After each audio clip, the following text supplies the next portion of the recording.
Ladies and gentlemen, we are back, man. It's the same gang as usual with the Hooptalk podcast, and we're here with episode 6. At some point during this tangent, you're going to see our names come up, man. It's the same people as usual. If you've been watching, you know who it is. They'll pop up. Let's get on with it, man. We got some local basketball to discuss. We're going to try to fit it all in, man. There's going to be some more interesting conversations than there usually is, so we're going to do our best. So, everybody at home that's watching, man, cross your fingers and pray that we get this done correctly and efficiently, because y'all know we got a history talking our asses off. Let's get started with some GM5 talk. As usual, that's the most popping thing in basketball right now. Week 6 just finished for GM5, 4 games of action. I pulled it up on my laptop. I should pull it up on my phone. That's a lot faster. But I believe we had the rivalry game, even though they want to deny it. We had the rivalry game, City Ballers versus Park Legends. I want to actually start this one off. I usually don't start with the first one, but I want to start this one off. We have Park Legends taking this by 17, which is a little bit surprising. I did expect this to be a closer game, but I also did not know that City Ballers was going to be missing some players, more particularly Kevin Rulock. And there was some behind the scenes drama as well because I was under the impression that Ron Burr was going to end up on City Ballers after the midseason tryouts, and that did not happen. New team on the block decided to draft him, unknowing that there's an unspoken rule in these things. But business is business. You know what I mean? At the end of the day, they did what they were told to do: draft a player. You know what I mean? And that's what they did. That led to some trades or whatever the case is. So City Ballers, unfortunately, did not look good. My take is pretty simple. City Ballers just they just can't lock in. I mean, that's my take. They just can't lock in. That's my review of the game. They can't lock in. Don Douglas is back. He's starting to be back. Hopefully, he continues this trend. But this is a back-to-back games of Don Douglas basketball as we've come to know him. And City Ballers just can't lock in. I mean, that's my take. Honestly, I'm going to pose it as a question. What the fuck do they need to do to lock in and have a full, successful game? No more spurts. No more, what is that called? Streakiness. You know what I mean? Just a full game of just successful basketball. What the fuck do they need to do? I think it's simple. I like that team has a leader. They played with Phil for a long time, and when Phil starts to lose it, everybody starts to lose it. People get sloppy. They miss rotations. They were playing a 2-3 zone, and Phil came up to us and we're like, no, this is not working. Like this is you guys are playing lazy man defense and lazy zone. Like your Yeah, defensive set doesn't matter if everyone's playing lazy. Phil has to be that leader on that team. I think that's what has to happen.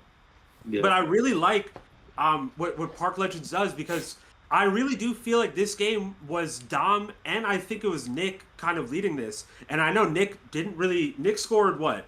Nick didn't score anything. He was looking for a shot early though. Hey, I apologize. I apologize. yeah. But Nick didn't score that doesn't tell the anything. full story. That does not tell the full story. Nick was looking for a shot early. Once he figured out it wasn't falling, he would still post up in the middle, but he's now looking to facilitate more and he's looking to pass out more. That's what I think they need to do.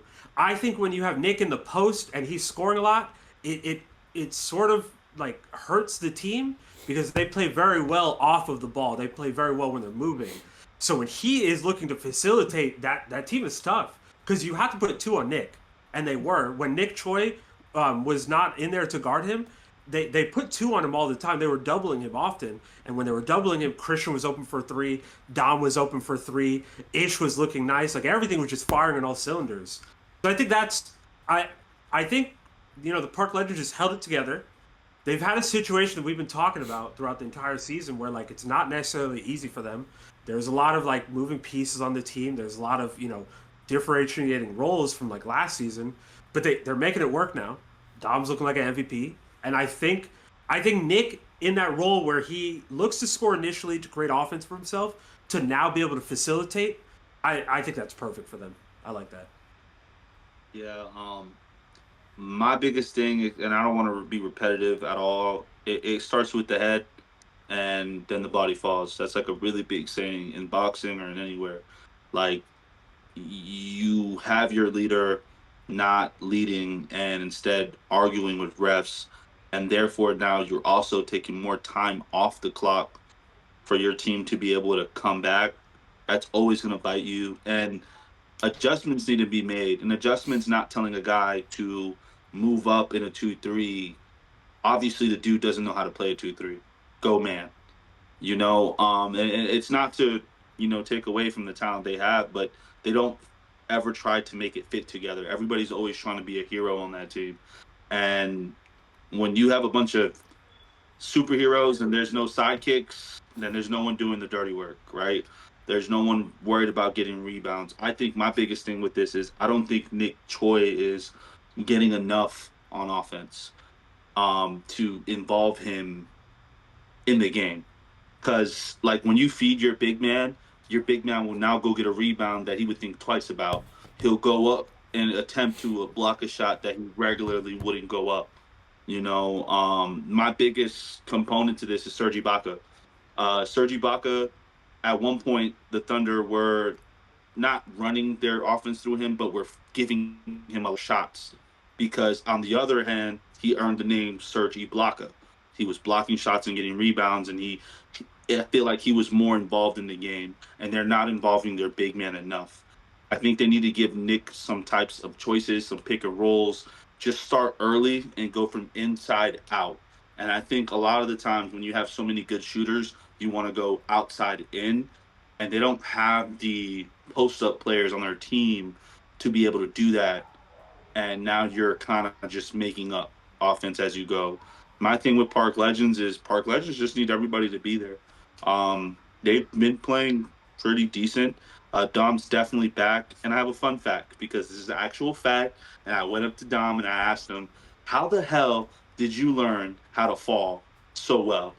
Well, Dom Douglas is a goalie in soccer, and goalies literally practice how to fall. Like they literally practice. So this is an FYI to all the players in the league. If he shoots, just let him make the three because it's going to be a 4-point play. Um, that's my only take. That's my little fun fact of the day. Just don't jump when Dom shoots. All right, don't play any defense. It's a lot easier said. One more thing I want to say, or two more things, just really quick. And it kind of goes with Dom. Trap should be defending the other team's best perimeter player to start off every game. Mm-hmm. Like he gets very little fouls, and I promise you, he's fouling a lot when he's playing defense. You could see him grabbing jerseys. If they're not calling him for those fouls, he's giving that perimeter player a hard time. Like as soon as they put Dom on him, Dom was neutralized for a little bit. And also one other thing I want to say, Dom came up to us and we want to apologize. We were talking about Dom being 45. Dom's not 40 yet. He just turned 39. So he's getting up there, but like we did get the age wrong. And I do want to apologize. That was a joke. No, Dom, I don't think you heard my joke. I said Dom is 39. Oh, he's really... Wait, what? You just said 45. You did it. Yeah, what I was saying. Never mind. We're just going to cut this part out. We've been saying that he's 45. No editing is being done here. We don't got to apologize. He came up to us. He thought it was funny. I knew he wasn't 45. I don't know who said it, but somebody, I knew he wasn't 45. Pluto, he still doesn't get it right now. While he's explaining it. No, I don't. And I rarely have these moments. I don't. We have the one who doesn't get it. I can't let this go until it gets explained. I don't get it at all. I'm making a joke. I'm saying, remember, he told us he's 29. I said he's 39. I said he's not 45, he's 39. Oh, that's not what I heard you say. Okay, I get it. That's not what I heard you say. Okay. I understand. I thought you were saying that you said he's 39. That's why I corrected you about the 45. I get it now. But I agree, though, with the Nick Choi part, though. That is something that I can agree with. I think I don't think he needs to, become like some sort of, top 3 option for scoring wise, but I do believe he has a lot of potential there to be used more. Now I don't know how that's going to go because the rumor mill is that David Butler might be making a return to the GM5, which will leave Nick Choi with less minutes than he has been receiving to this point, which I'd probably say aren't enough to begin with. So I don't know how that's going to go for City Ballers. I don't know if that type of internal strife is what they want to aim for, but this is what they believe is going to help them get better. I do believe David Butler is a great player, so I can agree that David Butler can help them get better. But I don't know if, going after Nick Choi while you have Cedino, while you just traded for Danny Moe, and then going for David Butler, it's like that's a lot of internal turmoil to create in your big man position for no reason. You know, that's my personal take on that. And the last thing I want to say about that game, though, is I'm super happy about Christian Sari and the player that he's becoming in the GM5. He's been spectacular. I think Park Legends was a perfect fit for him. And if Game Time was around, I would have loved to see him on Game Time out of all teams because I feel like he plays a brand of basketball that fits them seamlessly. You know what I mean? Where he is always looking for the right shot and the right opportunities. He's one of those leakers that likes to get out on the fast break. And I'm excited, man, to see what the rest of the season is going to come up with for Christian. I don't know how many times he's going to start or come off the bench, but whatever role he plays, man, I think he's definitely going to be one of the surprise factors of this season in GM5, along with other players that we're going to talk about. But game two is up next here. We have on the bench versus Lions perception. Uh, a much better game than I would have anticipated. I'm not even gonna lie. I'll say that up front. But on the bench still took that win as we predicted, in 92 to 82. And Lions perception showed a lot of sparks. Who wants to give their take on this game first? I could start really quick. The additions to the Lions bring exactly what we were talking about. Brings energy. Trey and Tyrone Smith, they're two newer additions. They're guards from the draft. Are exactly what I think that team needs. When things aren't going well, they can come in the game and they can keep their heads high and they're going to score. They're going to talk shit to the other team. And it works really well for them. Like Melo came up to us at some point, and Melo had to point out that they're shooting like 60% from three. Bro, they weren't missing. And it's because that energy was so high. This was a Jonathan Henry game. This was, Steve Stacko game. Like everybody showed up and kind of did their part. And like you kind of had to try because Keith on the other end, like he had a triple double, at 26 rebounds, which is kind of ridiculous. Josh Fillmore has been going in insane as well. He's making a case for MVP also, and Melo is just coming up and he's doing Melo things. But they still kind of struggled against the Lions, I would say. Like this was not they won by 10, but I would not say that this was an easy victory for them. I don't think so, at least. I think that this Lions team is going to start being a trap game. I think teams are going to start playing them. They're not going to expect, like that this team has some firepower, this team has some leadership. They're going to go in, they're going to look at their record, and they're going to lose a game or two. I guarantee by the end of October, the Lions have at least one win. Yeah. I have more breaking news. I need to stop talking to players so much. But I can almost guarantee you now that Pringle will not play for the rest of the GM5. He is leaving to Thailand in a couple weeks, so he has decided to cut back anything Too, that. right? Yeah. He's decided to kind of cut back anything physical. He could still play, but he's trying to get a contract. He's trying to do big things, right? So that's my little Pluto hot take right there. But my take on the game is I think what you're saying is true, Tyler, but there's one key thing that's going on there is rotations. I did not like the Lions' rotations. I think some players were playing more than other players really needed to play. I don't like Steve Stacko with the new guy they got. I think they need to stagger their minutes. I'm not saying they shouldn't start them both. I think they should both start, but I think they should stagger their minutes. And I do think when you have both those guys on the court, you should file those rotations up with more shooters because they have shooters. They have some shooters on that team. Which new guy? He was the guy on the Serpents team that was dunking the ball the whole time. The new guy they got, the light skinned dude with the beard. He had the mustache. On the what team? He played on the Serpents. No. You're talking about Kevin Smith. He's not for the Serpents. He's been on the Lions. He's been on the roster. He just hasn't shown up. Oh, he just hasn't shown up. That's what it is. Okay. My bad. Kevin Smith was there week one at least. Wait, what Serpents? I'm so confused. He's talking about the guy that hit that drop step that we were talking about. Yeah, I thought he was on the Serpents. My bad. Oh, you thought those were the same guy? That's what you're saying? Oh, I see now. Yeah, I did. I really did. They don't look alike to me at all. Well, the silhouettes are the same. But because that's what I just saw the video. I didn't see his face or anything. I just saw him dunk the ball, and I was like, "Oh, is that the guy?" Whatever. I just try to put two and two together. I need to stop doing that. But regardless, I think they need to stagger those two guys' minutes because I think they're too ball. What's the word called? Ball. They need the ball to create, right? And I think you can't have two major ball handlers at the same time unless one's willing to cut, set screens, things like that need to happen for the team. It didn't look like that. But I think once their rotations are fixed, I think the Lions could be, like you said, Tyler, very trappy. They have a lot of players that I didn't see before. They had this one shorter dude with the locks. He seemed like he could be very Tyron Smith. adept. Yeah, once they trade Will, I think he's going to open up his minutes. I think he kind of fits this system a little bit more. I think Jonathan looked way more aggressive, and I think he should have been way more aggressive since the beginning. He's a shooter, and shooters need to shoot the ball to at least make your defender guard you, right? And now that he's shooting, defenders had to guard him, so they couldn't sag off him. Steve Stacko got more lanes to the basket, more mid-range shots. Again, this all has to do just with the fact that I think they're able to do more for themselves now, and they don't need to go in the draft anymore. I don't think they need to build this team any more than they have. I think they have the pieces they need to compete for that H seed now, for sure. Yeah, I like what I saw. I think they did a lot of good things there. And yeah, I did like Tyrone Smith. He did a great job at the tryouts that Friday right before, the night right before, literally. So, he probably went home, went to sleep, woke up, ready to play basketball again. So he was ready. He was shooting shit in the tryouts. So I was happy to see that he did the same. He shot a lot. He did shoot a lot. Probably just trying to get comfortable. So hopefully he pays attention to that and works on his shot selection a little bit because, percentage wise, things aren't going to look as good as they could have looked.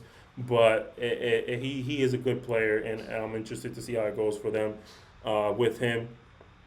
I mean, I still liked OTB though. At the end of the day, I think that really does show OTB's talent level because the game that Keith had was out of this world. The man had 26 fucking rebounds. Like that's gonna be my vote for Player of the Week. It's just 26 rebounds it's 26 rebounds. That's a number that's not only is a huge number to work to reach at a higher level, but we're talking about a men's league where there's a fucking running clock. You got the time to catch 26 rebounds. That's just outrageous. You know what I mean? Like imagine what he could do with a stop clock situation. Imagine how many more rebounds he had the time to gather. Like it's crazy. What's crazy, kind of even Nas, to give you even more credit to what you're saying, they had a legitimate guy who plays overseas who's a big man guarding him. It wasn't like some guy who doesn't have any pro in him or anything like that. This was a legitimate 6'6", 6'5" guy who played pro somewhere. So like, he kind of made him look like a little kid at times. Like, and I feel bad to say it that way. It's the big dude they have on the Lions. Their center. Aaron Mims? Yeah, he told me himself he played overseas for a little bit. I don't know. I was asking. I just didn't know. No, I don't even know if the name's right, so I don't want to say it. But it was their big man. It was their starting center. He's definitely played pro ball. Comes from the Ox League? Yeah, he's definitely played pro ball. He was on the Grizzlies. He was on the Grizzlies. He was the Grizzlies big man for a little bit. I know nothing about his career, but I will say I wouldn't consider him much of a deterrent for Keith. I don't think he did. That's what I was trying to say. I don't think he did much of a good job at all. So no offense to Aaron. I apologize. I'm just calling it how I see it. Keith, bro. Fucking Keith. Shout out to you if you had a career overseas, but Keith worked you out. I'm gonna just say that. As simple as that. But Keith had himself a game. You know what I mean? Like he had a triple double. Tryout. That's gonna be my vote personally for Player of the Week, and hopefully everybody's vote. But Keith was playing a new brand of basketball. I guess it's only the second time I've seen him in the GM5, so maybe it's not a new brand of basketball. Maybe he just didn't have enough time to do it the first game. But he was bringing the ball up. You know what I mean? He was setting up things, and OTB looked good. You know what I mean? But shout out to Lions. I agree with Tyler. I think they're a team that's going to sneak in some wins where nobody expects them to. So we'll see where that's going to be. I still think they have to do the same stuff we've been talking about, regardless of what they've improved. The goal, it's so early in the season, your goal shouldn't be that eighth seed. It's so early in the season, you can make the moves that are necessary to get to that 7th, 6th, maybe 5th seed. I don't know if 4th is obtainable. I can't say that. But record-wise, you have the ability to get higher than that because of how other teams started. So I still think they need a go-to score. I just don't believe they've reached that point yet. and I still believe they need a more sizable player because I think Stacko fits the same realm as Kel Williams, and how we talked about how a four position would be more effective for him based on his play style and how he does things. So no offense again, I apologize. I'm talking about the big man position again, but I'm just saying that's what we've seen, and that's my suggestion for them. I don't know if at this point in the season though they still have the ability to make moves to that caliber because I know there's rules that has to be followed in order They to do. actually get good talent. And that's what I wanted to say. They do. Remember, two of their six-set players are going to Thailand. Pringle and Josias. You can replace those two. We saw in the rulebook. Those two are replaceable by people in your network. Make that And replacement. they got a They're not going to plethora be of big here. hands in the Ox League. They got a Yeah, plethora and of if guys. Pringle's not going to be playing for the next 2 weeks or 3 weeks or however long it is, make that decision now. I don't think he's going to be upset about it. Yeah, if I he's don't not going think to so play, I either. don't think so either. He already decided not to play, so I agree though. Yeah, do it now. I agree. We've been saying it every week, man. They just gotta listen. I think they have the ability to make something happen because it's early enough. If you keep doing this up until week 8, week 9, now it's like everybody's advanced at the point where what spots are you gonna take except the 8th spot? You know what I mean? And the Dream Chasers, which is the next thing we're gonna talk about, have some moves that they're talking about in the sideline as well, or behind the scenes. I mean, to get better. And I believe those are moves that are gonna make a big change for them as well. So you gotta beat these teams to the finish line because if they make moves before you and they start winning games before you start winning games, then all you're doing is competing for the AFC. And what do you want to play NWO or OTB in the first round? You know what I mean? Like get yourself in a favorable position where you can make history. Like the Enforcers, you know what I mean? Like they put themselves in a favorable Yeah. position where they had the opening to make history. They didn't execute. It didn't work out in the playoffs, but they put themselves in the right position. They did what they needed to get far, and it's very similar to the Lakers. You guys remember the Lakers pre D'Lo, where everything was going downhill and they weren't winning. They make these huge trades. They get off of Westbrook. They bring D'Lo. They bring Vando. They bring these pieces that completely change the mold of the team, and now they're in the conference finals when they were just about to miss the playoffs 2 months ago. You know what I mean? And now they got swept, unfortunately. But that's where you want to aim for, right? You want to aim to put yourself in that position where it's like, if I can get this 5th seed or this 4th seed, maybe even 6, that's a matchup. We can say, listen, y'all talk your shit, but we just beat this team in advance to the second round. We just beat this team in advance to the semifinals, you know? And who knows? Anything. All it takes is one rolled ankle. You can find yourself in the finals. You know what I mean? That's all it takes. Mhm. It's so they got to do it now, though. They got to do it now. If they keep waiting, it's not going to work out. Because Real Dream quick. Chasers, go ahead. No. Finish up. My bad. I thought you were I done. was going to move on to the next topic. Okay, all I was gonna say is I want to stand corrected because now I have been told that I must look things up before I speak. I apologize. I think I interpreted what the person said. They said he went pro. I don't think he went pro, but he was a D1 player at Campbell University, Aaron Mims. So he wasn't no scrub. That's all I'm trying to get the point across. He wasn't no nobody. He played D1 Yeah, I've seen basketball. his name before. I see people talking about like Cell Nation stuff. I know that for sure. The footage Yeah. begs to Well, differ. now I got the real details. He played basketball D1 at Campbell University. This moment. I'm glad you talked Yeah. over me there because I made a joke that I decided to take back. So good job talking over me. Um, Hey, we're gonna put that volume up. Hear what I'm he gonna said. I'm gonna All edit the it. way up. I'm gonna edit it out just to make sure nobody hears it. But Dream Chasers is what I was gonna talk about. Like I just mentioned, they're looking to make some moves. Players who I believe could really make a huge difference for them going forward. But they haven't made those moves just yet. And they did pick up somebody in the combine. We'll talk about that in a second. But they lost by 4 to Dream Chasers. One hell of a game, feisty game. A lot of tempers flaring throughout that entire game. It was fun, entertaining. You could hear it in the broadcast. Very confusing. We had no clue what was going on half the time because the game would just get stopped every other possession, and it's like, what the hell is going on? We don't even know. So it was dope, man. 68-64.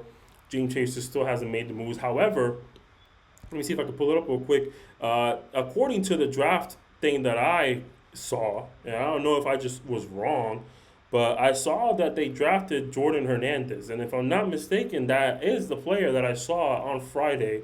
Um, that to me was the best player there, and They picked him that's up. He's a mhm. DMP. Yeah, that's only because, and we're gonna talk about that in the last game. I won't say it yet, but that's because a certain player chose to um, embellish an injury at the draft.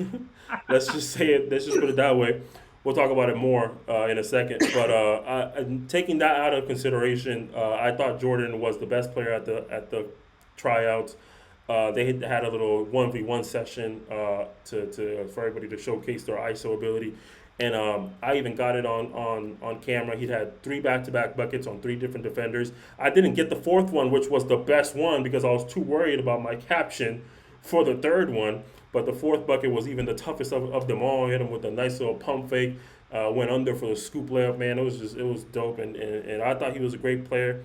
And I like to see that they made that move.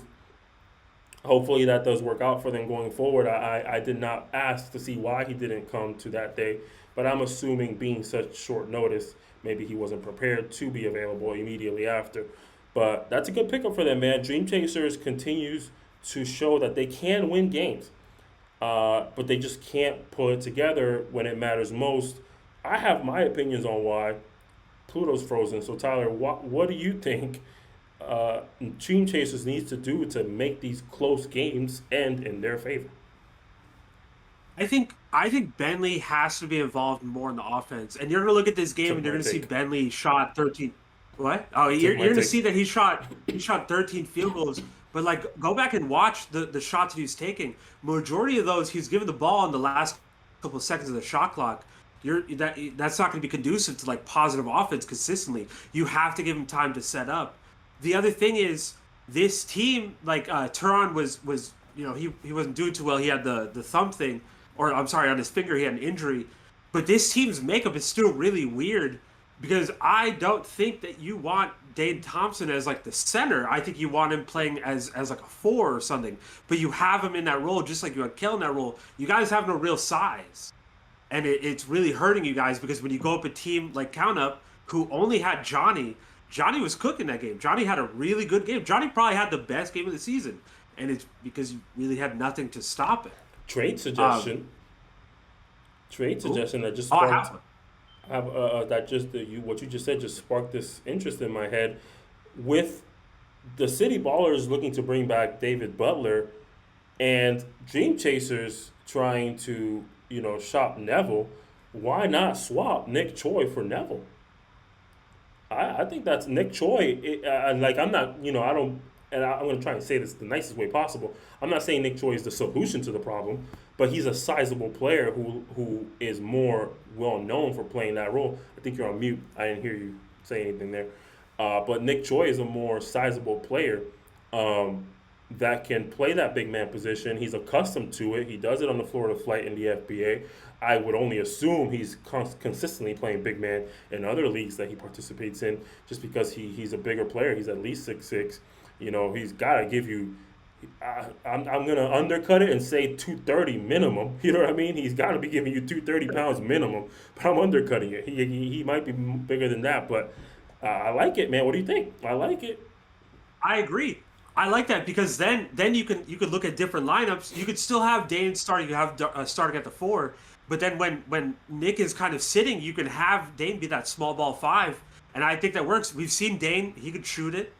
He can put the ball on the floor. He has some ability there. I this team has an issue with putting people that don't need to be playing center at center. And I think if you fix that with that trade, the other trade I had mentioned was trading Nev for Brandon White, but I don't think that's going to be happening anymore. Yeah, Nick Choi, Danny Moe even would help them. Like there's a lot of trades Yeah, that they could true. do Anymore. that would help them a lot. I think. It well, I wanted to say I was thinking like maybe they could get Milt and Neville for Danny Moe and Nick, since they were already looking to I think you shop. want Mill. You said you think they want to keep Milt? Is that No, what you're saying? I think that was from what I saw in the chat. That was kind of people, shopping for Milt and then That's kind of where that came from. There was some interest for him. I think that kind of fell through, but I really do think Turan is injured right now. Milt has stepped up tremendously these last 2 games. Why not ride that out? We know what type of player Milt is. We know Milt can show up. We know Milt can be a great player. He's a great shooter. I think you trade Nev because you're not giving him any opportunity. Yeah, I can see it. And Yeah. on the other side, City Ball is not giving Nick any opportunity. So Yeah. it's perfect. Yeah, I can see it. If Yeah. that's the case, I can see it. I like that swap. I think it could be good for them. And this is all under the impression that they are going to make the efforts to give David Butler back in the GM5 for this season, which he was originally a rostered player for them, but then had other commitments. I believe, if I'm reading my comment section correctly, it looks like he may have had a kid recently, and it looks like that's what stopped his commitments. A lot going on Other in the stuff, comments. yeah, a lot of stuff were happening in the comments that I wouldn't leave unnamed, but I believe that was a reason, and hopefully that information is correct. Obviously, I'm just going based off what people Congratulations commented. if it is. Yeah, congratulations if it is correct. A great experience, man. But they're not giving him enough chances. So, I do believe Nick Choi is a great player. He's a regular rotation player for the Florida Flight, and they're a big man as it is. If you guys may not be familiar with him, but he's a great player as it is. So being able to step in and play minutes with a player of that caliber is a good sign. Nick Choi obviously gets it done. So get him somewhere that can give him a shot. And I think Neville would be a better rotational piece for City Ballers because they have rotation pieces that need upgrading. And then I'll name no names for today. I'll keep it PG for today. But there's positions that they That's need crazy. upgraded. You know what I mean? I like it. I like it. I had something else to say, so One maybe other thing I maybe want it'll to come to say, mind after Pluto. Pluto wants to say something. last thing I want to say really quick, Canup still has the ability to get better because I don't think Lito is coming back, and he's still a 6-set player that they can replace. So Canup can get better. Isn't that what they're doing Yeah. with Malik? Yeah, No, that's what Malik they're is doing. No, Malik. Malik's gonna Oh be. wait, I think That is Malik what is they're I doing. see. I replacing see. Lito. Yeah, Malik is replacing Lito. Yeah, he Lito. said it in the chat. They have an Malik update on is- the roster. I see though. You're right. Yeah, I see. Ignore what I Yeah. said. So this is also, it's funny because I really do talk to these players. That's crazy. I don't really think about it until we get into this situation in these settings. But I was actually talking to Lito about some of these moves, and I know some of these players personally, just throughout life and hooping. And Malik Moy, just to kind of harp on and I love you, Lito, to death. And you know how I feel about you. We're around the same class in high school. And I got to This is what people always say right before they're about to shit talk. Yeah, I'm These about to messages are shit. terrible. Malik Moy, offensively, is what this team needed, like all the way. Someone who can come in and unapologetically score the ball and not care about percentages or missing shots. We talked about last week as him being kind of like a gunslinger when it comes to being a shooter and stuff. He shot 50% last week, a little bit over 50%. He went 6 for 11 on field goals. The only thing I'm going to say there, really, the only thing I think this team needs would be maybe someone who they can pair on defense with Jalen on the perimeter. But other than that, I mean, you got a 7-footer, you got a 6'9" guy who comes behind him. You have 2 legit point guards with Malik and his little brother. You still got Beans. You still got Dennis Diaz who I didn't even know he shot the ball last week. Shot the ball and did pretty well at it. You still have DeAndre, who is killing it. And I don't think people's talked about it enough, but Broggi should win Most Improved. That was something that should be given out. Because last year, he was like a shell of who he is this year. And he's obviously thinned out, lost weight, and he's a problem, bro. Like, I don't think people understand how good that kid is. And I know for sure, 100%, I know he went to D2 and I'm D2. I'm not going to tell you what school because I don't remember that, but I know he went somewhere and played somewhere. So I know he's very talented. Now to the Dream Chasers, and I hate to say it, it's the same story as the Lions. It's sad because like you have someone like K Will, and you refreeze like he said, you pair up K Will with Nick Choi. Oh my God, you're about to see a whole different player than what he is now. Right now, he's protecting the rim, he's guarding the rim, making sure that nothing happens on that end. But you let someone like him off weak side, he stole the ball from point guard in the open court. I heard Tyler say, "Ooh, that was a really good steal." And Yeah, I be Tyler's, talking on the camera a lot. yeah, I do too. I do too. I'm the reason why City Ballers went into man, because I was like, "Bro, y'all not doing nothing. Go into man." I screamed it really loud. Nas went like this to me, but during the recording. But regardless, I mean, you just need a real big man. I do think Neville is a really good rotational player. He had a crazy ass block last week, like the most insane block ever. Two hands off the backboard, grabbed it and came down with it. I think someone like that would help City Ballers, but I just feel like if City Baller gives up Nick Choi, who really is like a legitimate big man on that team after they lose Nick, and I don't think they have one. We're about to get David Butler, bro. Haven't seen him yet, but I also I'm probably gonna ask Nas while we're recording, give me his player archetype, give me Who? some info on him. I'm Butler. definitely gonna ask Nas that for sure. But I didn't hear who. yeah, I just David Butler. David Butler. Not right now. Save that. Save that. Save that. Don't tell him anything because I want to ask for the broadcast. But regardless, yeah. I mean, if you do give him up and you kind of keep the guy they were trying to change, Donnie or Danny, I'm not sure if I said the names right, but if you're gonna keep him and get rid of Nick, yeah, you should go get Neville. But really, I mean, if I'm them, and I know this is gonna sound crazy, I'm also trying to package Turon with that as well. Give me Turon and Neville. I mean, I don't know what they're going to do with Foots, or if Foots is untouchable, because if they're keeping Foots, I get it. Don't take Turon. But if you can do a straight up trade for Turon and Foots, or Turon and Neville for Choi and, uh, man, too many names to remember. City Ballers is getting Will. That's why they were thinking about possibly doing other trades, because they're getting Will. Oh, they're getting K-Well? No, they're getting Will, like Ron Burr. Burr. Oh, the little dude I play with on the Lions? Okay, never mind. Hey, he's not a little Turon doesn't dude. make sense. Listen, But he's a short king, not a little dude. I don't ever want to hear that again. Sorry, big guy. Sorry, big guy. That's one of my short kings, bro. The hell? Regardless of the fact I can only reach your kneecaps.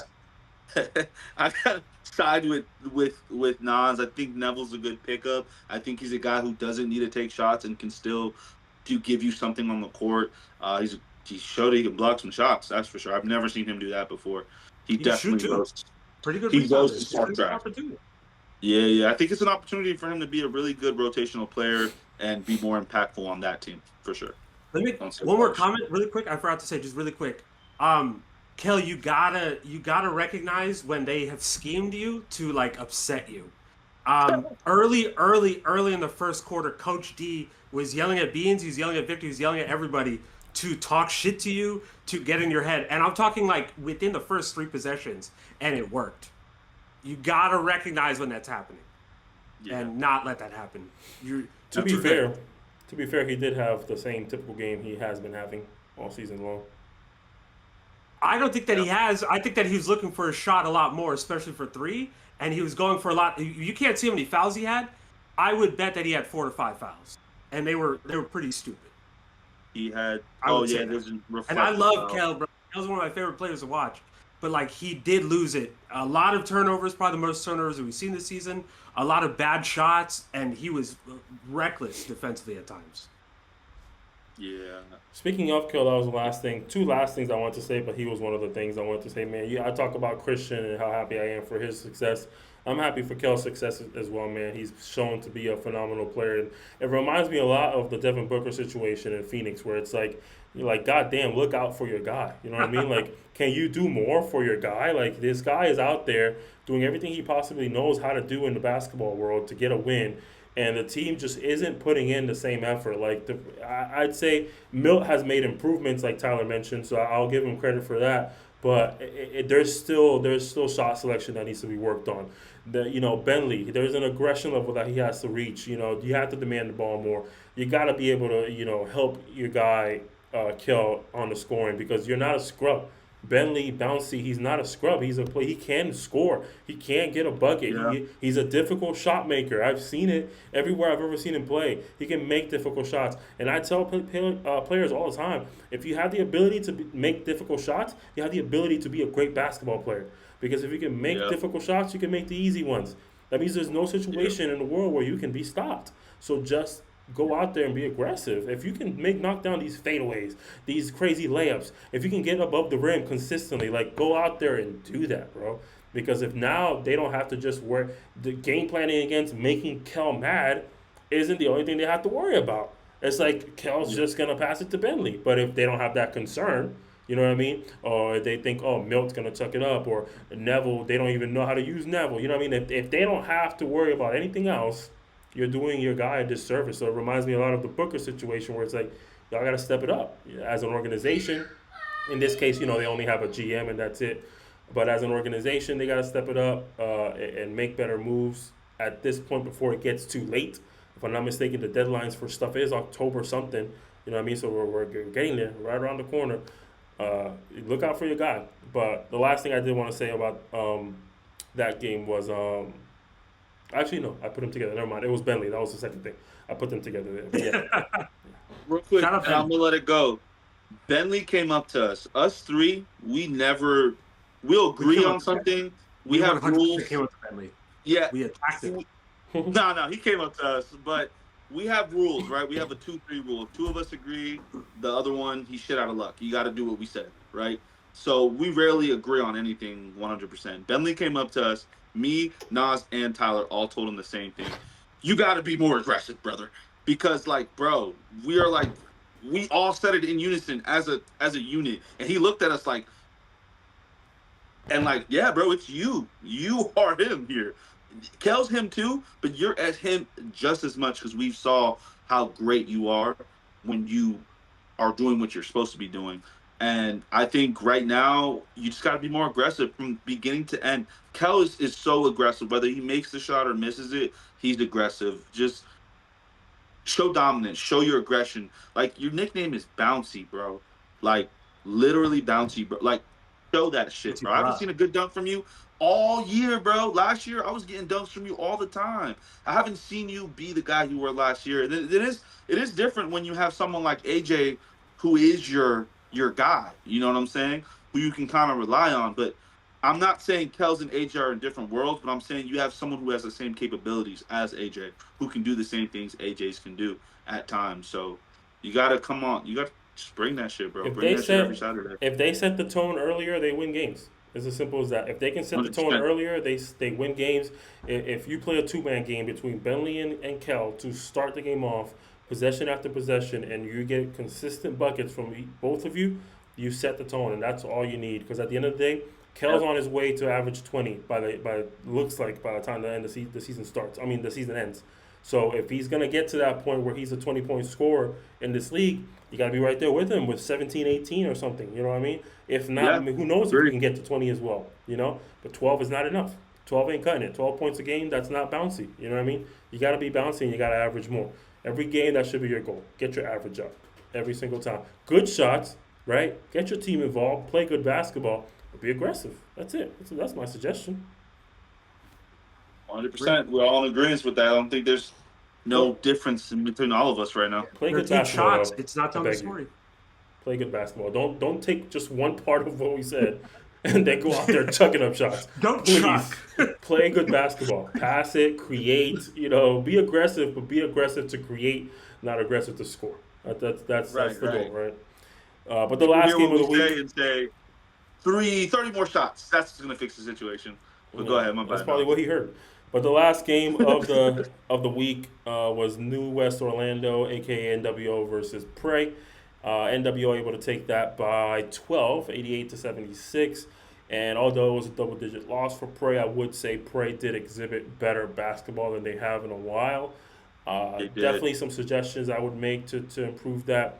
The simplest thing is try some 5-out possessions every once in a while. You might not be able to succeed throughout the entire game playing 5-out, but you have the roster where 5-out could prove to be very useful for you.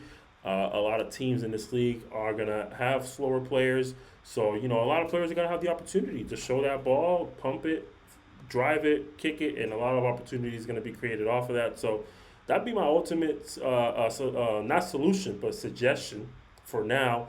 But Jaylani, man, Jaylani was the surprise of the game. Unable to get his team the dub. I was telling Patrick when we saw him at where did we go? Goldenrod. I was like, I didn't know how to describe Jaylani because you never know what you're going to get out of him. You just never know what's going to happen, right? So when I showed up to the combine on Friday, never would I have imagined he was going to be limping all over the place, acting like he's about to die. And then show up the next day and play great, like the limp was never there. I was like, okay, so you tricked us. I see what it is. I see what it is. And people don't know this, but I'm gonna spill it. I'm gonna be a snitch. He was telling everybody about how bad he is on defense. Now, Jaylani, has never been like a lockdown defender. I will say that from my experience of watching him play. But what he was exhibiting at the tryouts was a level of Luka Doncic defense that even Luka Doncic has never stooped so low to play. You know what I mean? So like, he reminds me of Luka though, like a small Spanish Luka. Plays like him and all. That is not a terrible take. I'm not gonna lie. That is not a terrible take. He's a good facilitator. We saw it. Yeah, he's a good facilitator. He looks like an average Joe, and then he hoops and he doesn't do average Joe shit. Yeah, he's a great player. I wasn't sure how to describe him because I felt like if I tell people that he's raw, he's not gonna be raw his first game, and then I'm gonna look stupid. So I was like, I mean, he does this, he does that, and then next thing you know, first play, he murders a man. He just completely obliterates John Kerry, removes him. John Kerry of all people. Yeah, well, John Kerry of all people. Defender. Exactly, he's not. John Kerry. He's not. John Kerry, very good defender. You know what I mean? But shit happens. I tell people all the time, bro. When you're a good defender, that's what's gonna happen. You're gonna get dunked on. You're gonna get crossed because only the people who are trying get put on posters and highlights. You know what I mean? You don't see Trae Young getting posterized. When have you ever seen Luka Doncic get posterized? He's not contesting a dunk. Hold up. Trae Young does contest a lot. We've seen him get dunked on a lot. Trae Young specifically. I don't remember Trae Young being dunked on. I really don't, honestly. I'm not Trae Young. I'm sure there's times. Keep in mind, Trae Young ruined Ben Simmons' career by contesting him at the rim. Keep that in mind. No, that's not what he did. That is not what he did. He showed up. He showed up at the rim. He was there. He was at the rim. That aura that Trae Young, that fucking he killed him, bro. He took his soul. We're not doing that today. But ultimately, though, I don't even remember my point anymore. Who was I even talking about? Jaylani, phenomenal player, man. He does a lot of things that are great. Very flashy. Gets it done regardless. Hits those one-footed threes, those behind-the-back passes, as we saw, those crossovers, and looks at the camera and said, man, this is only my first day. That's what he told everybody. It's only my first day. He was just out there killing shit. So I don't have too much. Yeah, my bad, no. I don't have too much to say about Prey, really. I did enjoy that they played better basketball, but I don't know. They feel a little different than the Lions. There's something more that I want to see from Prey.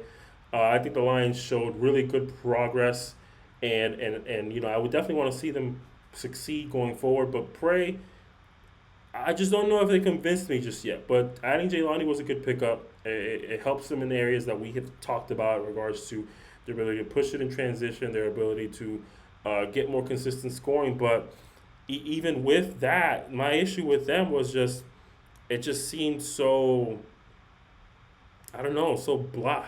Like even then, Lou just didn't really look good out there. He just didn't look good out there. Jeff Jean, you'll say, okay, he's starting to pick it up. You can say that, but context is king.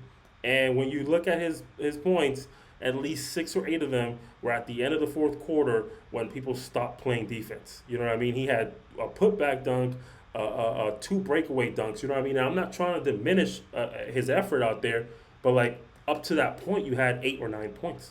You get what I mean? And now when everybody stops playing, now you finish the game with 15. Context is king. I'm the context guy in the podcast. You know what I mean? So Jeff Jean, he has to step it up. Lou has to figure out his role. And that's why I'm not fully convinced, despite their improvements. That's my take. I think the issue that they have still is they haven't really figured out lineups that work for them. And I've talked with Pat and I gave him some ideas, but the facts around that game is they took out Brandon White to put in Lou, and I don't think that they put a lineup that was really conducive to Lou at that moment. And NWO went on a 20-0 run the first time that Lou came in the game. It went from 6-9 to 26-9. For a team like NWO, they're too quick for him to be playing as the primary defender in the paint and out on the perimeter guarding Rod, which was like sickening. That's despicable, bro. You don't want Lou on Rod. That doesn't make sense. Rod is such a finesse player. He's so quick and he's so lengthy and strong. He's going to get by anybody slower than him. You want somebody with a lower center of gravity. You want someone that's smaller and stronger to keep up with him. Someone like Djax, I think would have went well. Someone like Andrew Groningen, but something that can really get him out of his spot lower, I think works very well for him. Prey needs to adopt a 3-guard lineup, I think, when Lou is on the floor. I think you need to surround him with shooters, and you need to let him work in the post. And if that's not working, then you start to adjust and you look at something else. But that's the only way I see this working right now. And you have a lot of shooters around him. I think the big change that you have to make is Djax and Lou are never on the floor together. I don't think you need that anymore. I don't think that works. I'll just be realistic. I was telling Pat, Jaylani and Lou looked amazing together in the minutes that they were running. Jaylani found Lou multiple times, and maybe Lou didn't finish, every shot, but like he found him in great spots for him that let Lou set up, and they created offense from that. Let Jaylani be your point guard with Lou. Create that little 2-man game. But also, like, I'll be realistic.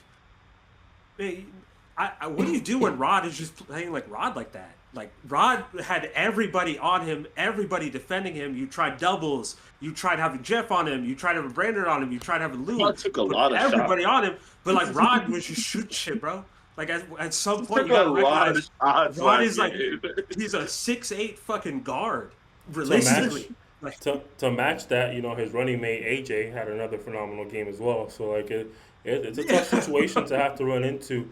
And yeah, I agree. I mean, that is a part of context. So I'll say that as well. I agree. They had to face against a team that is at the top. Yeah, at the top of the pyramid. And same thing for Lions. I don't think we had a chance to even mention that for the Lions. They're in the same situation, all these improvements and look better, but they had to play against, as Tyler put it, the God Squad or one of the God Squads in the GM5. So it is tough for sure. I agree, context matters, but shout out to Rod. Yeah, he had himself a phenomenal game, and AJ as well. AJ, I'm gonna have a lot to say about AJ here soon when we get to our next topic. Let me say one more thing. CJ is turning into one of my favorite players in the league. I know he doesn't contribute a whole lot offensively, but like his energy on that team is really noticeable. Like he's kind of like their secondary leader on the court, firing people up. Every team needs someone like CJ. I really do. Yeah, his intensity is crazy, like 100%.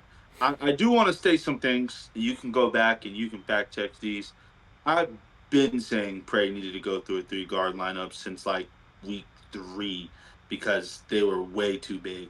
I'm not saying that you're wrong, Tyler. I'm just saying those are things I've noticed. And what the hell? That's not what I'm saying. I'm just saying I hit it first. That's what Ray J said. But That's crazy But work. Shout out the Kardashians. All I'm trying to say is Tyler's completely right and Nas is right.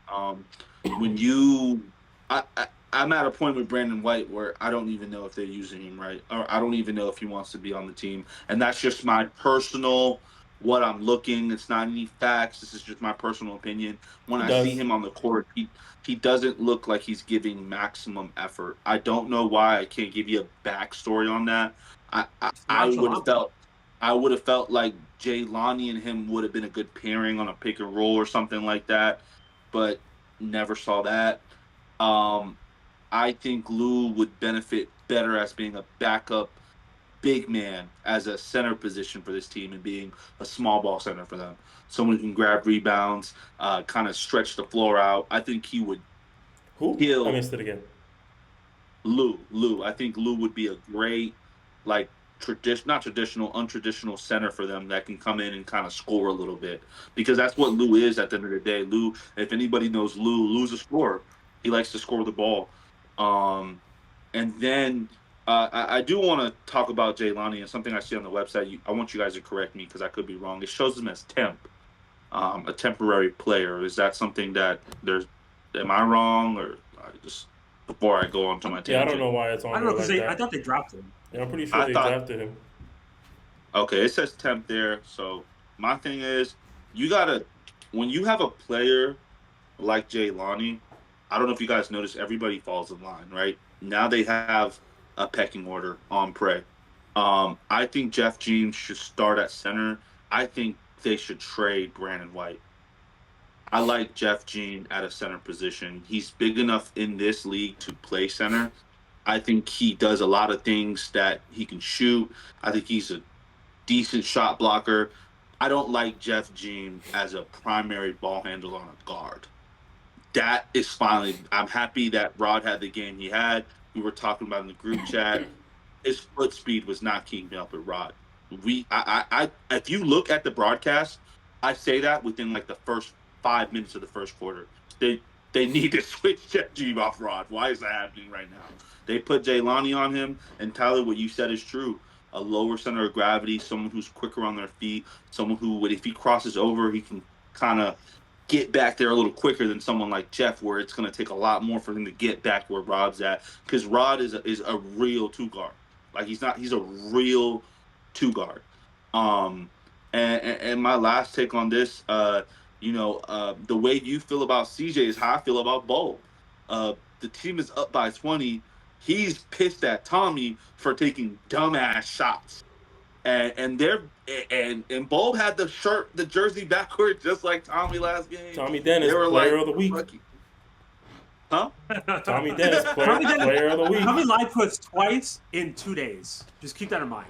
In a 2 day span, he lied to us twice for no reason.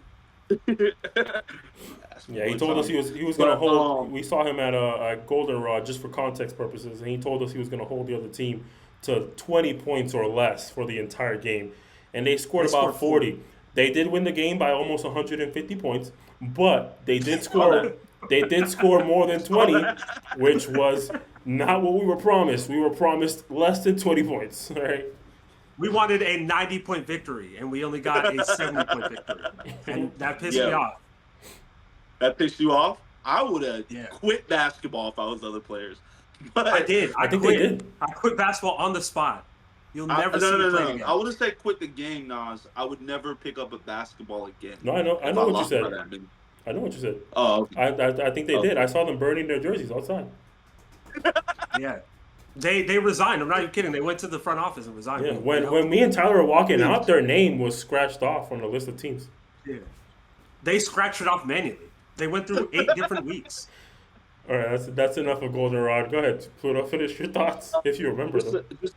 I'll be quick. Last thing, I think AJ and Rod, that duo in this league, is probably. I mean, the only two other duo that I can think that's better is Keith and Mello, but I mean that I have no reason not to believe now it's going to be NWO and OTB at the end of the year, and that's what this game kind of told me. 100. I don't fully agree. I think there's a possibility of another team getting in there, but we're going to end there in a second. Mm-hmm. I'm good. I got no more. Yeah. NWO is some bullshit, bro. That entire team roster is too strong. And they almost got another big name. And luckily it didn't happen, but they almost did. Are you referring to Danny? Or I think he's maybe not a big name, but he's a name. To me, he's a name. Yeah. Big name is where I kind of draw the line there. But yes, he does have a name, legally speaking. But let's talk about let's talk about our new topic for the podcast, ladies and gentlemen. We tried our hard. Normally our recaps would, finish like 20 minutes from now. You know what I mean? So listen, W's in the chat. That's what they say, right? W's in the chat for us keeping it under We're an hour. 30, bro. We can't say that. Come on. That's a 22-year-old thing. Man, But those guys aren't even 22. We want to start talking about power rankings. I'd say we don't need to do them every week because, not much is going to change. Or we'll talk about it. But let's talk about our power rankings. For the most part, mine are going to be very similar to the standings with, off the top of my head, only one swap that I personally would make. But I don't know how you guys are going to do yours. We're going to power rank all 9 teams. We're going to put them all in the power ranking and decide from our perspectives who do we believe are the top of the top and the bottom of the bottom. We could all just go in line and give our order, one by one. I give 9, you give 9, you give 9, so on and so forth, until we're done. Simple and easy. Whenever we see something we wholeheartedly disagree with, let's get to debating the typical podcast fashion. Um, I think the number 9 spot should relatively be the same for everybody. I would imagine.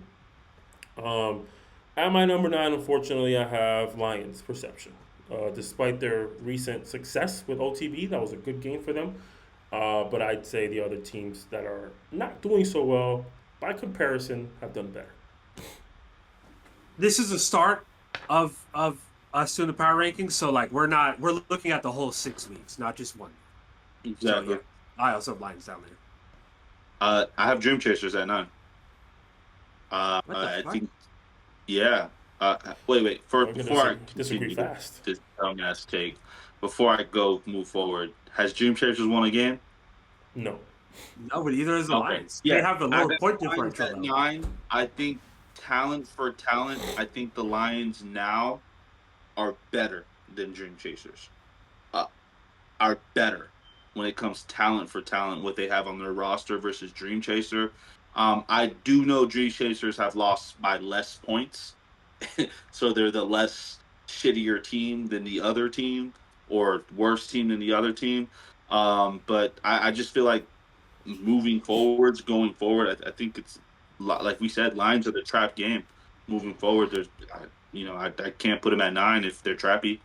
So yeah, I'm going Dream Chasers at 9. That's my whole understanding behind that. Saturday, October 18th, Lions play the Dream Chasers. I'm gonna mark that down. Is that Oh, 18th? I like it. Yep, Mhm. 2 weeks. Yeah, not a huge fan of that pick. I don't think talent is exactly what a power ranking is supposed to be based off of. It's a team performance thing, and I think the Dream Chasers have performed better in their losses than Lions have. I The know that point sounds crazy differential to say. is lower. The point differential for the Lions is negative 226. The point differential for the Dream Chasers is negative 63. Oh my God, that's come Like- on. I'll give you a chance to change it. You have to. You have to. After hearing that, you have to You change see it. my face? I never. You I guys want to. know I want to give you an idea, really quick, Pluto. The average plus minus for the Lions is a guaranteed mercy rule. It's 37.7. The average plus minus for Dream Chasers is negative 12.6. I get a job here. But anyways, you guys know one thing I'll do is die on a hill, and That's until for you damn prove sure. facts. And man, for the first time in podcast history, I will be switching Dream Chasers. I got Lions at 9. I can't. If You you're have to, losing bro. bad, but You have to. if you're losing bad, it's one thing. But if you're losing really, really fucking bad, I So it was can't. 4 support that. times.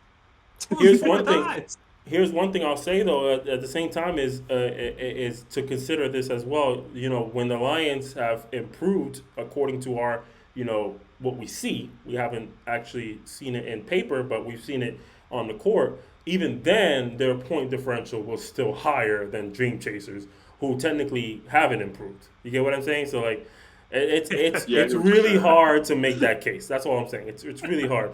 I was gonna let you have it though, if you wanted to stick with it. But Pluto's like the cat man. He has 9 lives, bro. He has 9 lives because he's died on so many hills, and he just gets back up on the hill again the next time. That man be climbing Mount Everest. Shout out to Russell Westbrook. That man be climbing Mount Everest, bro, and no matter how many times he drops down, he gonna climb it again the next day. That shit's crazy. But I guess I would assume at number 8, now that Pluto has finally came to the dark side, we all have Dream Chasers. Yeah, we all have Dream Chasers. So I guess we all know who our number 8 is, right? Number 7 is next. Said that. 7. Yeah, I don't know if you will agree with me. I think we all have the same 7 I think you will agree with me. I have Prey at 7. too. 8. Yeah. They have not been the best lately. Yeah, I'm agree with you guys on that as well. City Prey at 7. Ballers, which is going to be my next team, I assume everybody's team as well, because at this point, they're the only teams left with a losing record. Is that right? Yeah, that's right. City Ballers is they're not going to like this. Phil, bro, I fuck with you, bro. Don't hurt me. But like City Ballers is like always the best bad team in the league. You know what I mean? Like And they're I hate always. that for them. I hate it for them too, bro. I'm not gonna lie, and I have no attachments to City Ballers. You know what I mean? Like I have, and I'm not. I don't have anything to gain out of this, but like it sucks because like they every season it's like, bro, you guys can win these games. It's just never happens. So I'm gonna assume City Ballers at 6 so far. The Hoop Talk podcast seems to be on the same page here. Am I right? I will say the reason that I have City Ballers over Team Prey, actually no, I would say that you have an argument to put Team Prey over City Ballers because of who Team Prey beat. I keep saying Team Prey. I'm sorry, who Prey beat. They did beat Park Legends, whereas City Ballers' only victory is against the Lions. But I think City Ballers have been in a lot more games to me than Prey have, and that's For why sure. I have them. And that's why I have them high. For sure. I'm the same way too. I mean that they're always in the games. I think they've always given us entertaining 2 basketball. foul calls is all it takes, though. They're out of it. And Yeah, you said Just something any that team sounded out kind of. there. You said something that sounded kind of fishy. Prey beat Dream Chasers. They lost the first game to Park Legends. I was wrong. Damn, never mind. Yeah, But they it sound- still beat a team that I think is better than the them. Lions. Than the Lions. Oh, what? So their win is a little bit. Their win matters more. That's how I view it. Yeah, I It mean sucks. that's not a Lions. terrible. That's not a terrible take. I think I could save my disagreement for this one. But then at number 5, I'm actually torn here. I don't think this is the spot where I'm gonna deviate from the standings, but I do low key want to. But I think I'm gonna vote for Count Up at 5. I think. Although Yeah, I agree with you too. yeah, I won't say much there. If we're talking power rankings, you kind of have to base it off their record so far. And Park Legends are on a 3-game winning streak, and Count Up are on a 2. Yeah, yeah. There's something there that makes me want to like just get on one of those hills that Pluto be climbing. It's man. a recency bias. Yeah, it is. It is. I will say this though. I do think that what you're feeling about Count Up is accurate. They are building something over there. I do think when it's all said and done, I think we're gonna have Count Up ranked higher than Park Legends when the season ends. I do think that though.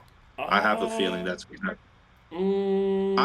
I think if Dom continues to pick it up the way that he is, I think that's all Park Legends needs to It's hard. win games for a while. I don't know if Count Up is going to win consistently. I've never believed in Park Legends. I've been avid about that in previous podcasts because I'm a hater. Park. I'm just saying, bro. Park Legends has a way of fucking shit up. I'm just saying they have in the past. I'm telling you, I'm a hater. I'm a hater. Yeah, 100%. I'm not a hater, but I'm not a believer. But my point is, this is a year where I do believe, and it's TP's gonna hate this take. It's because of that addition of the game time core. And yeah, I get it. Don's been a Park Legend. Blah blah blah. Hit me in the comment section, TP. Leave me alone. All right, I get it. Fine. But last season, when Atleta joined this GM5 family, Dom was a game time player, and so was Suka. Yeah. You know, you guys went for Aaron. Nobody forgot about that. You guys went for Aaron, who's a fucking game time player. And you have Josh Shane, even though he hasn't been there in 3 weeks. You know what I mean? So, like, the game time core is what gives me belief that Park Legends will be different this time around.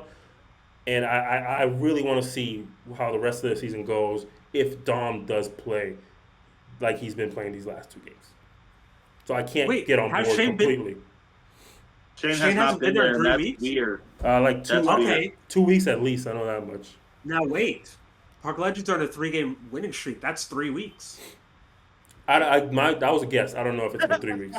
You have to look it up. I'm just all right. Don't come back, Shane. You know how I like Shane's funny as hell to watch. joking. That little nod, I look for that every time they play now. Every know- time. When he's looking at Suko and he goes like this. I know Suko's the one to cut. You know that joke? You know that joke they be saying, the conspiracy joke where they're like, "I've never seen this person and this person in the room at the same time." That's how I feel about Josh Shane and Park Legends. I've never seen Park Legends win and Josh Shane on the roster at the same time. about to do a Tyler's move right here. That's a joke, though.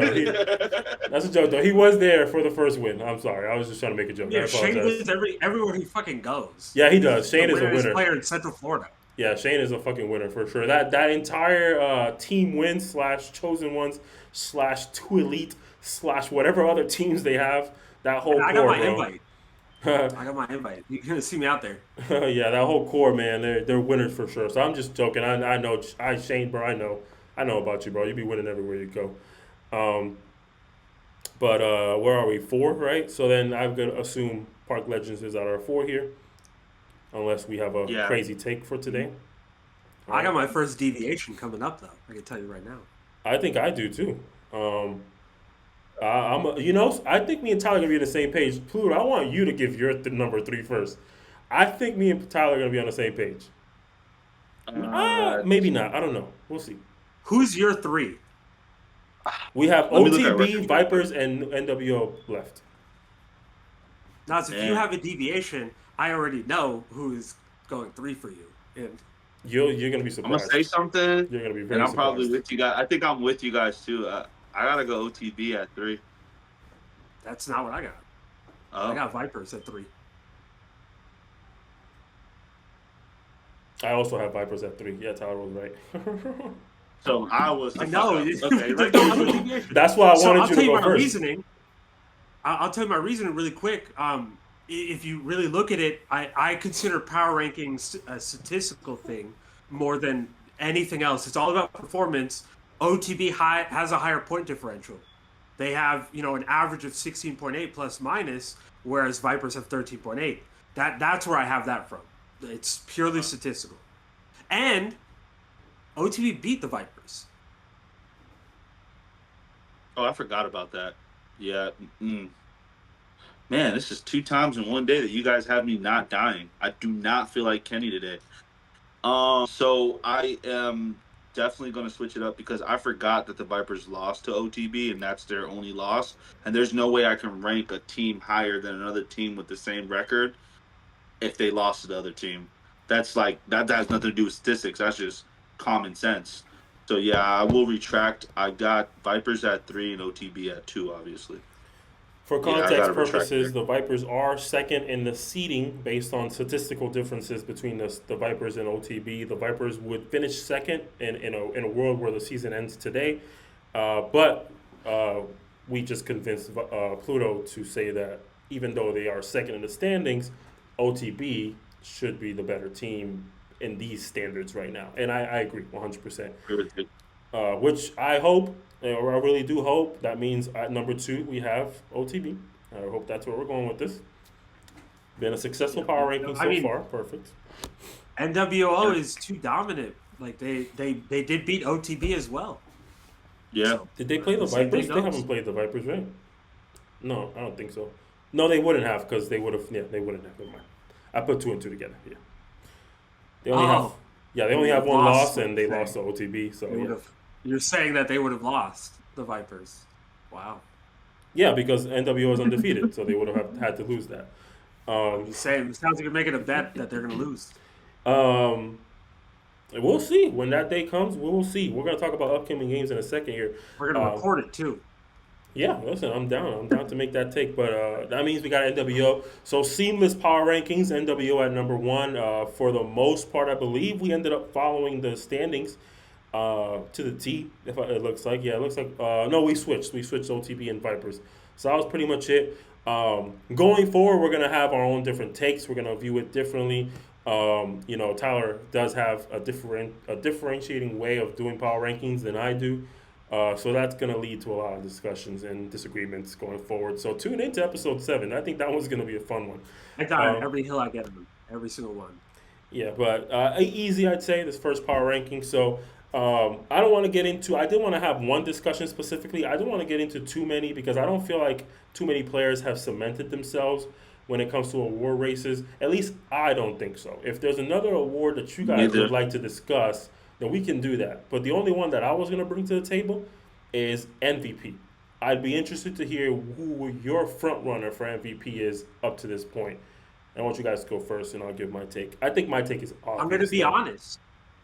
My take is current, but I think if Dream Chasers change it around, I would change my pick to Kel. I'm telling you right now, if Dream Chasers can get better, Kel is in the MVP race. Right now, it's Dom though. Dom and Rod to me are going back and forth, along with AJ. It's a three kind of race style thing. Yeah.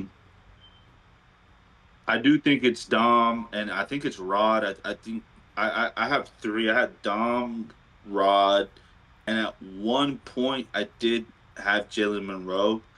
But that ship has kind of sailed for me right now. I'm trying to see. Yeah, really for me, it's Dom, Rod, and Mello. Melo's only problem is Melo hasn't been there every week. That's literally Melo's only problem. Because if he's there every week, I think I'm treating him differently. I think with Rod has done something a little different this year.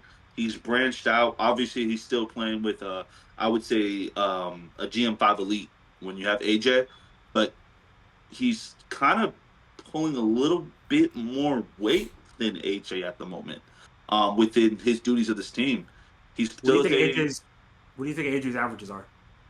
I'm looking at it right now. I could just look at it. I Hold wouldn't say on. it's that far off. It's not I I'd say don't. one of them at is a little all. bit more defensively, and one's a little stronger offensively I right I now. filter it to points right now, and Roderick is at 19.5, That's six and rebounds a game. yeah, and then where is AJ? AJ's AJ is eight at points a game and 8 rebounds. 18.2. Mm. And you I got to remember they both got about 3 assists a game. We know AJ defensively, and Rod is not a slouch either. I'm not going to say that, but we know that I AJ has been that defensive engine for them, and Rod's been that offensive. I think they are both kind of up there. This is Can where we I have give my take. co-MVPs On the same team, I doubt it. No. But my take on it, and I'm with Tyler. I don't know if this is what Tyler was insinuating, but this is how I took it. I do think AJ is the leading candidate for MVP on that team. Not overall. I know that I don't know that if that's what Tyler was saying, but on that team, I believe he should be the leading candidate. And the reason I believe that is because when you talk about overall season so far, you got to consider the stats aren't far off at all. You know, a 1 point differential is not a big deal, in my personal opinion. You're not going to act like and Rod is scoring so many more points. You know what I mean? Like, it's not a big deal. But AJ's impact on other sides of the floor are drastically different. I do believe that. And some people might disagree. But I'm going to use the word drastically. I do believe AJ impacts the floor way more on the defensive end. And I also don't think for Rod is a sure? slouch. I'm not trying to say Rod is a bad defender at all. Rod plays defense and Rod does his thing for sure. I'm just saying I think there's a drastic difference there. But the biggest aspect that has AJ on my top of the list, and I think Dom is my second. I'll get to him after. But my AJ take is that when the biggest game came around, it was AJ who was able to step up and do his thing. And I'm not saying any that as an offensive thing to Rod. And we all understand context matters. Rod was, of course, being focused by, quite arguably the best defender on the other side of the court. That's And he fine. hit some clutch But shots. history only remembers what happened, not why, right? And never. Yeah, You don't talk about why things happen. You don't talk about why this war was won. You don't talk about why this person won in the presidential election. You talk about who won the presidential election. You talk about who won the war. And in that instance, AJ won the war for them, right? Other players did a great job. Tommy did his thing. Ball did his thing. Other players did their job, but AJ showed up with 31 points after coming off the bench for 2 games, if I'm not mistaken, right? For their own Why do they do purposes. that? I'm Why just do they saying do that? for their own purpose. I'm not saying that as a bad thing. I'm saying like I he I wasn't do. playing his regular amount of minutes. He wasn't playing his regular He role, wasn't. and he was expected to He's just not. go out there, start, and go off. Right. So when the best team, the second best team now that's been solidified, went up against you guys, it was AJ who stepped up and dominated to get that win, and it was a close game. Right. So that's what puts him over the hump. Let me say one more thing, just really quick. There's also a player performance rating that is on the GM5 website that kind of takes the stats together and creates a ranking. AJ's leading that in the league. He, I want to give flowers to both because Rod, at being a guard in this league, he's a top 10 shot blocker. statistically speaking. He averages a lot one. more shots than AJ. He's averaging one. He does. So saying Rod doesn't. I mean, this is my only. This if I was Rod, I would argue like, hey, I average one block a game, and I'm usually guarding the best perimeter defender or perimeter player, which he is, a lot. And my thing with all this is, last year AJ was the clear cut leader of that team. With us looking at it and seeing it, Rod is the leader of this team. I disagree. And statistic, I totally agree when it comes to the bench and him being there.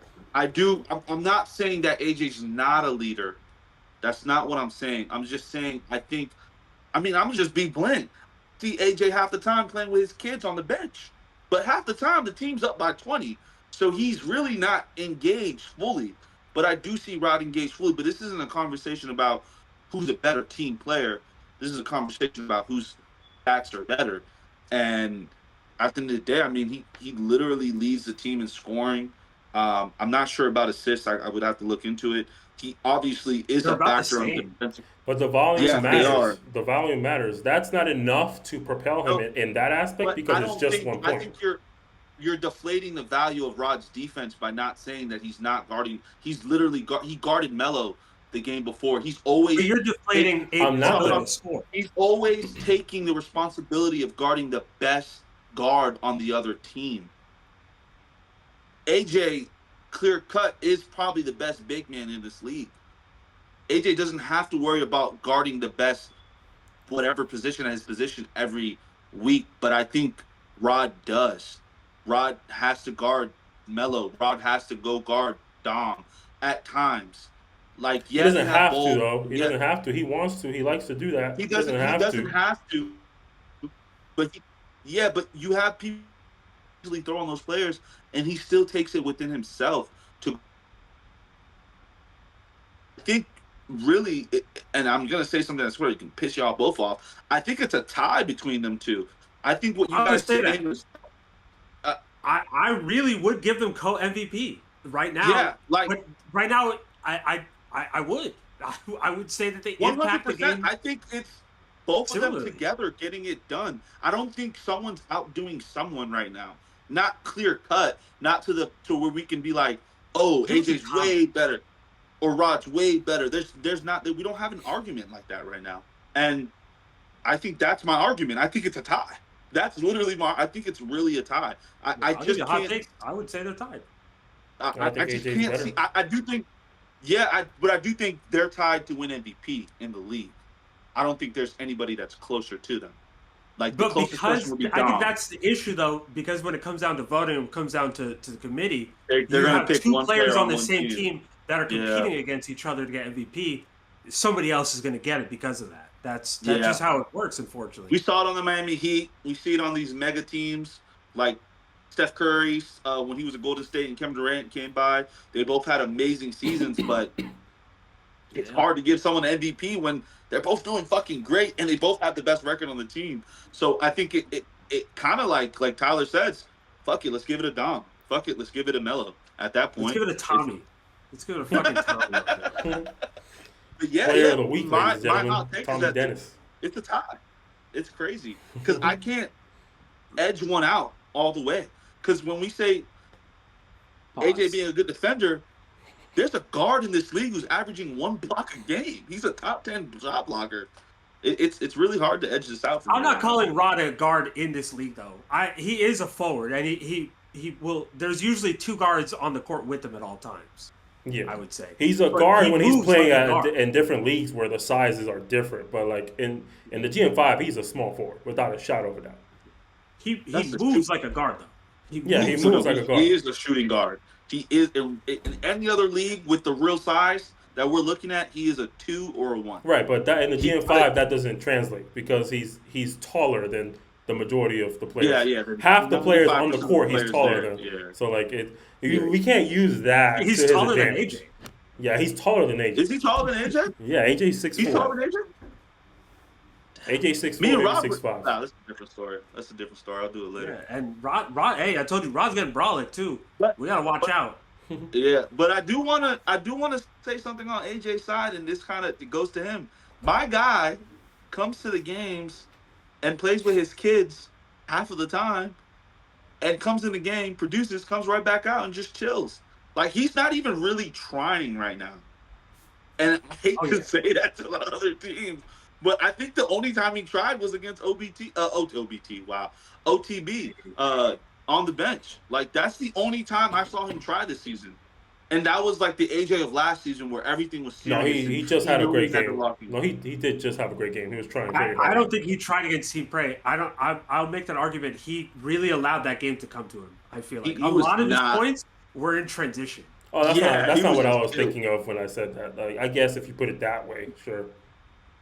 Yeah, like he allowed that game to come to him. I think. Yeah. I'm telling you, because on the bench, he was going at them. Now, if he gets a fast break, he'll grab it. You know what? These guys aren't keeping up with me and be gone. But like, yeah, it's tough right now. I would hate to be the guy who has to pick MVP if it's all I don't want stopped to do right it now. now, but next week let's think of our defensive player of the year. I'm Yeah. not ready to do that right now. Defense Yeah, is me always neither. a I'm not hard ready. thing for me. Most likely. Defense is always a hard thing for me because I'm very statistically driven when it comes to defense because it's hard to just go out there and just look at somebody. So it's a little harder, but I'm still gonna do it though. I'm just saying it's always been a harder thing to do at men's league levels. The last thing I'm gonna say is, if we're doing defense, I think I got Terrell Christian this year. I got TC. Let's come back. Let's come back next week, and Yeah, for sure, let's for have sure. all of ours. For sure. Sneak peek. I guess nobody has Guys to guess have what a Orlando's whole take week is gonna be. To slip me $20, and I promise you that I'll mention any name if you give me money. Any name, I'm sold. Shit. You can be bought. That's my final take, though. I do think AJ is the leading candidate for MVP, and I have Dom as my second choice because of what he's been able to do for Park Legends over the last couple of weeks. That's really where I was going to head with that. But we can wrap it up nice and short with the upcoming games as we usually do. We have week 7 of GM5 action, and the day is going to be started off with OTB versus City Ballers. You never know who's going to show up. You never know who's going to be there. I genuinely believe OTB is a threatening team no matter who decides to suit up. So I got OTB. I don't think this is the week that City Ballers gets it together. Yeah, I mean it's also OTB anyway. Like it is Right. OTB. They are good. So I Phil. got OTB. Phil, I'm gonna go in on a limb for you this week. All right, I'm gonna go in on the limb that you got it all together, and this is gonna be the game that you guys turn around this season. I'm going with City Ballers. So that's what you Let me want to give happen. you what I think that you should do defensively, though. I think you start with Phil on Melo. As soon as he gets his first foul, you put trap on him. We saw that. No, I mean that. We saw that Melo struggled against Rod with some height. Phil has some height. He is a little bit bigger than Melo. I think that you try that out and see if that works. If not, they don't call fouls on Trap. Trap does not get fouls. He fouls. Put him on there. He'll foul Melo enough to where he can't do anything offensively. I feel bad for Trap this week because Trap is definitely gonna be like in foul trouble this week. I can almost guarantee that. I don't believe it. We'll see how that goes. And then game 2 is going to be Prey versus Lions Perception, ladies and gentlemen. This is going to be the hot take of the pod. I got Lions getting their first dub versus Prey. Ooh, that's hot. Now Prey played really, really well last week against NWO. I think you're being a little unfair. I think they exhausted all their powers.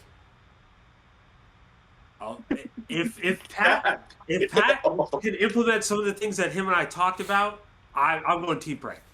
I think their MJ bottle of power juice, whatever that was called, that MJ juice. I think they finished it. They tried to get that win last week, and I think they have to order a new supply, and it's not going to get here until 2 weeks from now, 3 maybe. 4 weeks shipping. I got Prey. Yeah, I'm gonna have to side with Tyler. I just feel like there's gonna be a lot of rotational issues. I think the Lions have way too many players. And I'm mad that I didn't get to see Scaff this week. So yeah, I'm going Prey. It's so weird hearing you say his last name. That's J-Ball. I got the Lions. F it. I dropped my phone.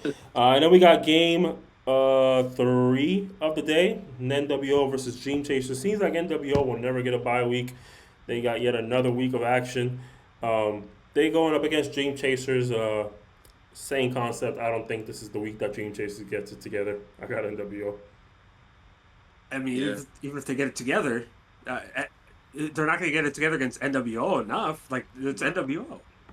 But Tyler- I will say, Dream Chasers has 2 sleeper agents that understand exactly how that NWO system works in Bentley and Milt. Maybe they can get into Burger's head. Maybe they can do something there. Maybe the other way Yeah. But I around. got NWO. The other First way thing I around. want to do is shout out Berga because he's getting me a jersey next week. I'm sorry, Tyler. I know you're gonna get pissed, but he messaged me. He asked me my 2XL. You've been asking for a jersey since we got here this season. I thought I would piss you off, but he's giving me a jersey. I told him 2XL, maybe one. My girl tried to hype me up, but Hell no. but We think I it's I got how, boys. Come on. NWO. I mean, I got NWO.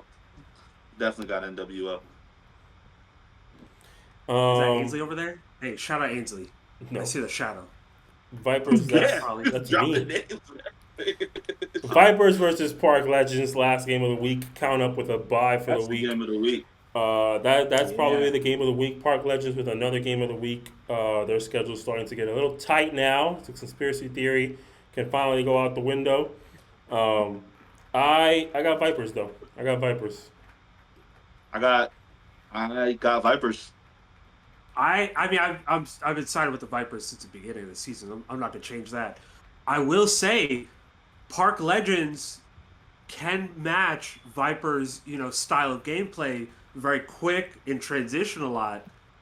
Man, I bet I'm gonna make a bet here. I got the Vipers winning, but it's in overtime. We're gonna make that bet. I don't know about overtime, but I think it'll be a close game, and I think Park Legends has all the ability in the world to win this game. So I know TP is going to clip this up and act like we're just against him, but this is not going to be a That's why I close said game. overtime, yeah. The Vipers are great, but Park Legends can 100% come out with the win. If my life was on the line, I'm going with the Vipers though. You gotta go with the safe route here. It's all about the parlay winning at the end of the day. It depends if Zay's there. Actually, I'll say that. If Zay's not there, I got Park Legends.